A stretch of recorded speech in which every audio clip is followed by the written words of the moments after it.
एक गांव में करण नाम का एक युवक रहता था। वह बहुत मेहनती था, लेकिन उसकी एक कमजोरी थी। वह हमेशा लोगों की राय पर ध्यान देता था। वह जो भी काम करता, लोग कुछ न कुछ कह देते और करण उनकी बातों में उलझकर खुद को बदलने की कोशिश करता। एक दिन करण ने एक बुजुर्ग गुरु से अपनी परेशानी बताई। उसने कहा, गुरुजी, मैं जो भी करता हूं, लोग मेरी आलोचना करते हैं। मुझे समझ नहीं आता कि मैं कैसे सबको खुश करूं।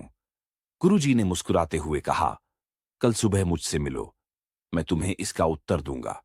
अगले दिन गुरुजी ने करण को एक मिट्टी का घड़ा दिया और कहा, इसे बाजार लेकर जाओ और इसे बेचने की कोशिश करो, लेकिन ध्यान देना, लोगों की हर बात पर ध्यान देना और उनके अनुसार काम करना।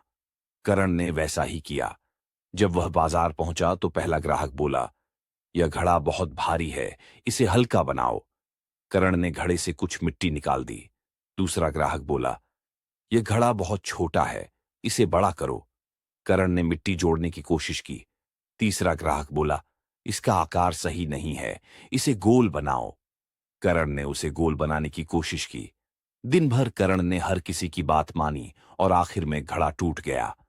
वह खाली हाथ गुरुजी के पास लौटा और बोला, गुरुजी, मैंने सभी की बात मानी, लेकिन अंत में घड़ा टूट गया और मैं कुछ नहीं बेच पाया। गुरुजी ने गहरी सांस ली और कहा, बिल्कुल यही तुम्हारे जीवन के साथ हो रहा है। तुम सबकी बातों पर ध्यान देते हो और अपने रास्ते से भटक जाते हो। घड़े की तरह तुम्हारा आत्मविश्वास भी टूट जाता है। याद रखो, लोगों की राय अंतहीन है, लेकिन तुम्हारा जीवन तुम्हारा है। खुद पर ध्यान दो, अपने काम पर विश्वास करो, जो सही लगे वही करो।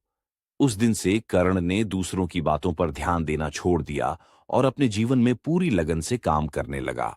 सीख, लोगों की राय से घबराने के बजाय अपने ऊपर विश्वास रखें।